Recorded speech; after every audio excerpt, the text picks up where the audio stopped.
السلام علیکم ورحمۃ اللہ وبرکاتہ۔ سامعین، امید ہے کہ آپ خیر و عافیت سے ہوں گے۔ سامعین، آج 18 ستمبر 2024 بروز بدھ سامعین، سپریم کورٹ نے ملک میں 1 اکتوبر تک بلڈوزر کارروائی پر روک لگاتے ہوئے مرکزی حکومت کی سرزنش کرتے ہوئے کہا کہ 2 ہفتہ تک بلڈوزر پر روک سے کوئی آسمان نہیں گر پڑے گا۔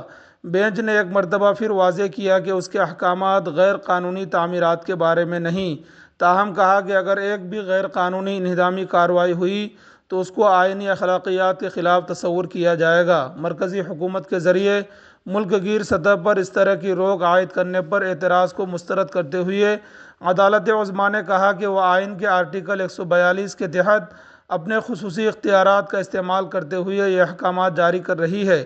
عدالت نے عندیہ دیا کہ وہ رہنما خطوط کے بجائے غیر قانونی بلڈوزر کارروائیوں کے خلاف احکامات جاری کر سکتی ہے۔ آج سپریم کورٹ میں جمعیت علماء ہند کے دونوں گروپوں اور دیگر کی عرضی پر سماعت کرتے ہوئے جسٹس بی آر گوئی اور جسٹس وی وشوناتھن کی بینچ نے اپنے واضح حکم میں کہا کہ اگلی تاریخ تک اس عدالت کی اجازت کے بغیر کوئی انہدام نہیں ہوگی، تاہم اس طرح کا حکم عوامی سڑکوں، فٹ پاتھ اور ریلوے لائنوں یا عوامی مقامات پر غیر مجاز تعمیرات پر لاگو نہیں ہوگا۔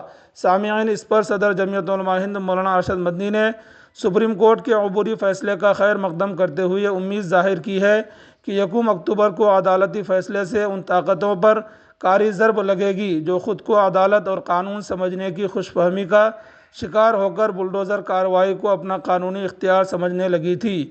انہوں نے کہا کہ حتمی فیصلہ نہ صرف مظلومین کے حق میں ہوگا بلکہ اس سے عدلیہ پر مزید اعتماد بڑھے گا۔ مولانا مدنی نے برہمی ظاہر کرتے ہوئے کہا کہ فرقہ پرست طاقتیں خود کو قانون اور عدلیہ سے بالاتر سمجھتی ہے۔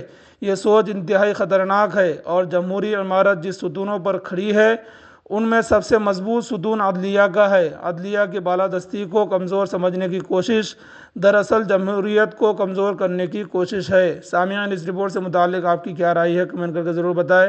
چینل پر نئے ہیں تو چینل کو ضرور سبسکرائب کریں۔ والسلام علیکم ورحمۃ اللہ۔